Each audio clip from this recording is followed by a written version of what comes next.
નહીં નહીં સાહેબ સાઈડમાં લો, થોડી ચર્ચા કરીએ. નહીં, તમે મને પરિપત્ર બતાવો કે એડવોકેટને રોકવાનો તમને સત્તા મળેલી. તમારા સાહેબને પૂછી લો કે એ યુનિફોર્મમાં આવ્યા છે, તમે એને પૂછો યુનિફોર્મમાં છે, એડવોકેટ છે, ક્લાયન્ટ માટે અમારા ક્લાયન્ટ માટે હું જાઉં છું, તમારે વકીલને રોકવાની સત્તા હોય તો લેખિત પરિપત્ર મને બતાવો. સાહેબ આપશો એ બે નહીં 2 કલાક ઊભા રહીએ. 2 મિનિટ સાહેબ. આ તમે જે દ્રશ્ય જોયા એમાં ગોપાલ ઇટાલિયા અને પોલીસ વચ્ચે કંઈક વાતચીત થઈ રહી છે. આમ તો વાતચીત કરતાં પણ વધારે એવું કહેવાય કે બોલચાલ થઈ રહી છે.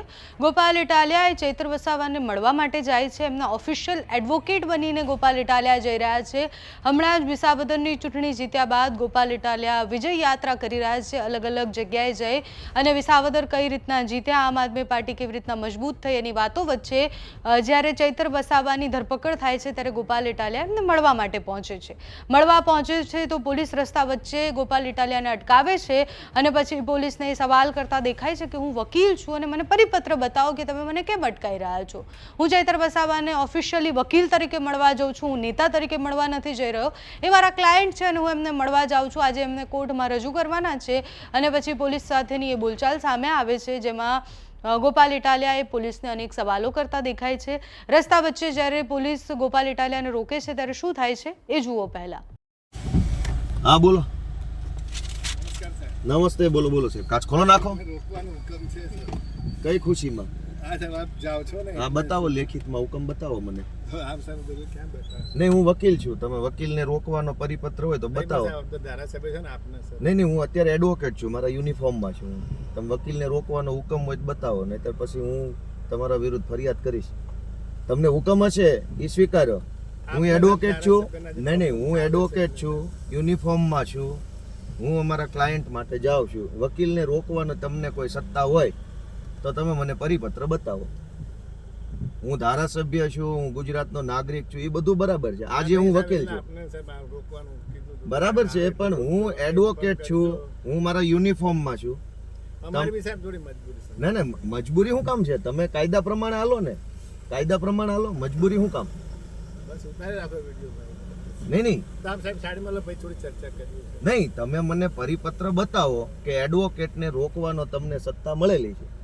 તમારા સાહેબને પૂછી લો કે એ યુનિફોર્મમાં આવ્યા છે, આપ પૂછી લો. તમે એને પૂછો 2 મિનિટ યુનિફોર્મમાં છે, એડવોકેટ છે, ક્લાયન્ટ માટે અમારા ક્લાયન્ટ માટે હું જાઉં છું, તમારે વકીલને રોકવાની સત્તા હોય તો લેખિત પરિપત્ર મને બતાવો. સાહેબ આપશો એ બે નહીં 2 કલાક ઊભા રહીએ. 2 મિનિટ સાહેબ ઉભા રહેશો. હાલો હાલો હાલો હાલો.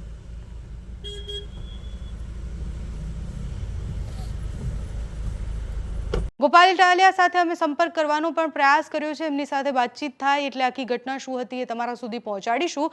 પણ અત્યારે સવાલ એ થાય છે કે ચૈત્ર વસાવાની ધરપકડ પછી અનેક સવાલો એટલે હતા કારણ કે ચૈત્ર વસાવા પર પહેલીવાર આવા આરોપ નથી લાગ્યા કે એમને કોઈને માર્યું હોય.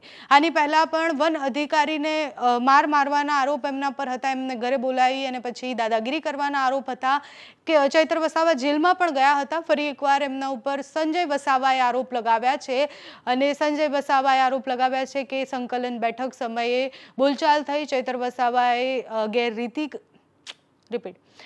વસાવાએ ગેરવર્તણૂક કરી અને મહિલા સાથે પણ ખોટી રીતના અભદ્ર રીતના વાત કરી. ચંપાબેન સાથે ખોટી રીતના વાત કરવાના પણ આરોપ છે. બંનેની પ્રતિક્રિયાઓ પણ આવી છે. હવે ચૈત્ર વસાવા સાથે આજે શું થાય છે, કારણ કે જો 24 કલાકમાં ચૈત્ર વસાવાને છોડવામાં નહીં આવે તો જેલ ભરો આંદોલન આદિવાસી કરશે તેવી વાત પણ થઈ રહી છે. આગળ જતા ત્યાં શું થાય છે એટલે ડેડિયાપાડાની આસપાસના બધા જ આદિવાસી સમાજના લોકો અત્યારે કોર્ટની બહાર અને પોલીસ સ્ટેશનની બહાર અત્યારે જમા થઈ ગયા છે. આગળ જઈ અને આ આંદોલન કેટલું મોટું થાય છે સમય બતાવશે. તમારું આ વિષય પર શું માનવું છે? તમને શું લાગે છે કે ચૈત્ર વસાવાએ માર્યું કે પછી માર ખાધો? અમને કમેન્ટ્સમાં જણાવજો. અત્યારે આ વિડીયોમાં બસ આટલું. જો તમે અમને યુટ્યુબ પર જોઈ રહ્યા હોય તો સબસ્ક્રાઇબ કરજો, ફેસબુક પર જોઈ રહ્યા હોય તો ફોલો કરજો, અમારા વિડીયોને લાઇક અને શેર કરજો.